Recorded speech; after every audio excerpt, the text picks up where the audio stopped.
Урматтуу Москва шаарындагы мекендештер, эгерде сиз жакын арада Казакстанга кирип чыгууну ниет кылып жатсаңыз, сизге таржибалуу да сыккан айдоочу Шайлообек мырзаны сунуштайбыз.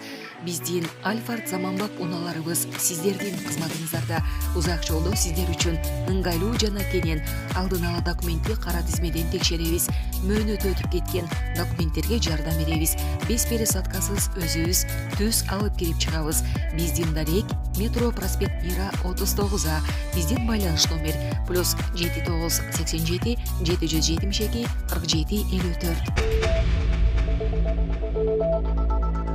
Чүйдө камактагы аялды күйөөсү менен мейманканада жолуктуруу үчүн пара алган милиция кызматкери кармалды. Сокулук районунун ички иштер бөлүмүнүн убактылуу кармоочу жайынын кызматкери кармалды. Бул тууралуу Улуттук коопсуздук мамлекеттик комитетинен билдиришти.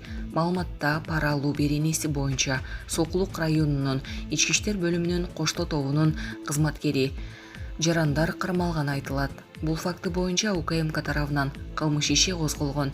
Анын алкагында ушул жылдын 19-июнунда милиция кызматкери жаран Бишкек шаарынын тергөө камак жайына камакка алынган жаранды Сокулук районунун сотунда соттук териштирүүгө катышууга алып чыккан. Андан кайра кайтып келе жаткан учурда камактагы аялды жарандык күйөөсү менен Сокулук районунун аймагындагы мейманканалардын биринде жолугушууну сүйлөшүп алганы аныкталып, ошол жерден кармалышкан. Сокулук райондук ички иштер башкармалыгынын кызматкери кылмыш жаза процессуалдык кодекстин 96 беренесине ылайык УКМКнын тергөө камак жайынын убактылуу кармоочу жайына камакка алынды. Учурда козголгон кылмыш ишинин алкагында бул ишке тиешеси бар адамдарды аныктоо боюнча тергөө жана ыкчам иш-чаралары жүргүзүлүүдө. Булак суу берекежи. Кыргызстандын жалпы карызы канча экени айтылды. 2023 жылдын апрель айынын жыйынтыгы боюнча Кыргызстандын жалпы карызы 5 миллиард 640,34 миллион доллар же 493 миллиард 642,85 миллион сомго жетти. Бул тууралуу Финансы министрлиги жарыялады. Маалыматка караганда мамлекеттин тышкы карызы 4 миллиард 524,93 миллион долларды түзсө, ички карыз 1 миллиард 115,41 миллион доллар болгон. Ошондой эле мамлекеттик карыз айына 17,12 миллион долларга өскөн. Анын ичинен 13,84 миллион доллар тышкы карыз болсо, 3,35 миллион доллар ички карызды түзөт. Апрель айынын жыйынтыгы боюнча мамлекеттик карыз ЭДПнын 53,25% түзгөн. Белгилей кетсек, тышкы карыздын жарымын Кыргызстандын көп тараптуу насаялары түзөт. Ал эми тышкы карыздын 47,12% эки тараптуу жеңилдетилген кредиттердин негизинде түзүлгөн. Анын ичинде республиканын тышкы карызынын 38,14% Кытайдын экспорттук-импорттук банкына туура келет. Ал апрель айынын жыйынтыгы боюнча 1727,23 миллиард доллар болгон. Булак суу берекежи. Депутаттар Эдил Байсаловду отставкага кетирүүнү сунуштады. Бүгүн 21 июнда Жогорку кеңештин жыйынында депутаттар министрлер кабинетинин төрагасынын орун басары Эдил Байсаловду отставкага кетирүү боюнча маселе көтөрүштү. Төрага Нурламек Шакиев Байсаловдун кечээ социалдык саясат боюнча комитетинин жыйынында сүйлөгөн сөзү жана андан кийинки берген маектери боюнча маселе көз жазымда калбай турганын белгиледи.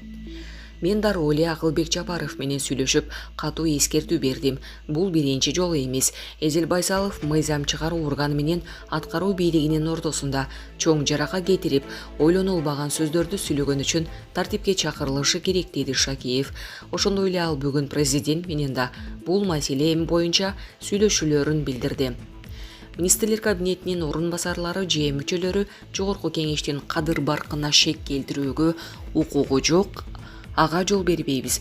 Жогорку кеңеш өкмөткө талаптарды коюп, анын аткарылышын сураганга конституциялык укугу бар, ошонун негизинде иш алып барабыз. Министрлер кабинетинин төрагасынын орун басарынын өйдө төмөн сөзү үчүн коомчулукта туура эмес түшүнүк болушу керек. Керек болсо анын кызмат орду боюнча да маселени кароого убакыт келди деп ойлойм, деди төрага. Ошондой эле бийлик бутактарынын ортосунда тирешүү жакшылыкка алып барбай турганын кошумчалады. Бул пикирди депутат Айбек Осмонов да кубаттап, элдин атынан сүйлөбөй эле койгула деген сөзү үчүн жооп беришин талап кылды. Ал эми эл өкүлү Эрулан Кокулов Эдил Байсаловду отставкага кетирүүнү сунуштады. Булак Супер Кежи. Беларуста өзөктүк куралдын жайгаштырылышы Байдендин тынчын алууда. Бир нече күн мурда Беларусь биринчи жолу Россиялык өзөктүк курал алгандыгын кабарлаган. Бул аракет үчүн Орусияны айыптаган Байден Путиндин өзөктүк куралды колдонуу ниети реалдуу болуп бараткандыгына чочулады. Россиянын алгачкы өзөктүк куралын Беларуска жайгаштырганы туурасында Путиндин маалыматынан соң Байден бул жоопкерчиликсиз кадам деп билдирди. Өткөн жумада өз жергесинде Россиялык өзөктүк курал жайгаштырылганын билдирген Беларусь президенти Александр Лукашенко бул бомбалар 1945 жылы АКШ Япониянын Хиросима жана Нагасаки шаарларына таштаган бомбалардан 3 эсе кубаттуу экендигин жарыялаган.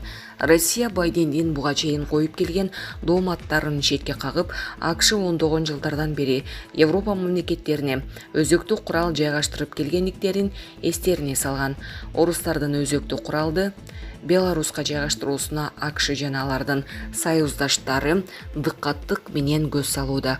Украинадагы согуштук өзөктүк курал колдонулуп кетпесин деп бир канча ирет эскертүү жасаган Кытай да окуянын жүрүшүнө байкоо салып турат. Булак Назар Ньюс Кежи. Казакстанда жол кырсыгынан Тажикстандын 4 жараны каза болду. Казакстанда жол кырсыгынан Тажикстандын 4 жараны каза болуп, 5 жаракат алды. Бул тууралуу чет элдик басылмалар жазып чыгышты. Маалыматка ылайык, кырсык бүгүн 21-июнда Актөбө облусунун аймагындагы Самара-Шымкент унаа жолунун 631-чакырымында болгон. Ундай унаасынын айдоочусу Тажикстандын жараны рулду башкара албай оодарылып кеткен. Алдын ала аныкталгандай, унаанын айдоочусу унааны чарчаган абалда башкарган. Каза болгондордун арасында 15 жаштагы кыз да бар. Булак Супер Кежи.